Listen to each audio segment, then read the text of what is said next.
Hi there, my name is Julie Gray and I'm a time and stress management coach. And today I want to talk to you about procrastination. So many people in my line of work come to me and they say, I know what I need to do, I'm just not doing it. How can you help me get unstuck, please? And believe me, I understand your pain. I have lived in this battle and this frustrating tension for the vast majority of my life. Until a few years ago, I saw something new about the nature of thought and about the nature of who I am, who we all are at our core, that helped me see beyond this battle that I'm going to try to point to in the next couple of minutes for you. So, what often happens when we can see what we need to do versus what we want to do is that we create this battle in our minds, and actually there's some biological underpinnings. There's the limbic brain, that lizard brain, that primal brain that's saying, I want to do what I want to do and I want to do it right now. And then there's the highly evolved prefrontal cortex that's the organizer and the planner and the getter-doner that says, no, we've got a lot to do, we need to get it done. Like, this is what we really need to do. And they start to war against each other. And it's like, who's going to win? And all of a sudden, you're on the tennis court, you're in the tennis match, and you're back and forth and back and forth. And it's exhausting. And sometimes the primal brain wins and you go eat the ice cream. And sometimes the adult wins and you say no to the ice cream and you hope and pray that you say no tomorrow, but you don't really know who's going to win tomorrow. It feels forced. It doesn't feel secure. It feels like you're constantly battling.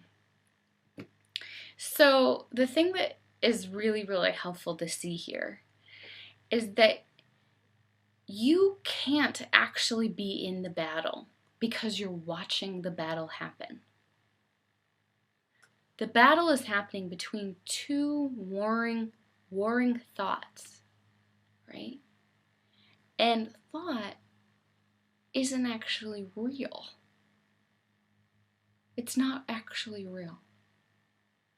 Thought is floating through the sky, something we made up, that we bought into.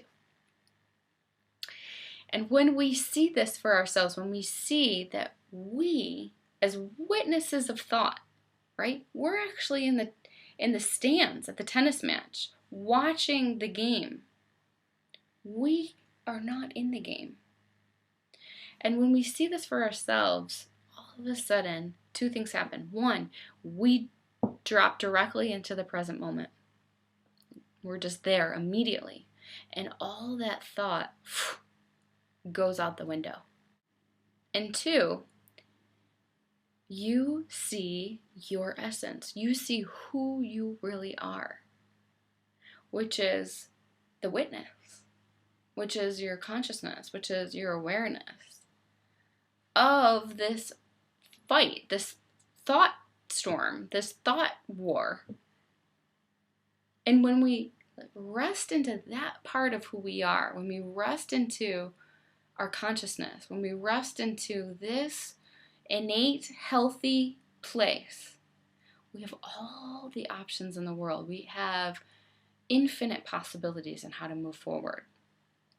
Here's another example that comes from Amy Johnson's brilliant book called The Little Book of Big Change, and which I highly recommend. And she gives the example of you driving along the road and having a couple backseat drivers going at it. No, do this. No, I don't want to do this. I want to do this instead. No, you have to do this, right? But the key here is that you're the driver. In any moment, you can shut that off. You can move on about your day. And I promise you, when you see through thought, that's naturally what happens. You just move on about your day. You just get to it, whatever it is. No anxiety, no forcing, no who's winning or who's not winning, just moving along with life. This is what's on offer for how to get yourself unstuck, for how to get yourself out of procrastination, for how to get yourself out of self-sabotage. And I welcome, there's more to it, but this is enough to get you going, and I welcome any thoughts or questions that you have. Take care.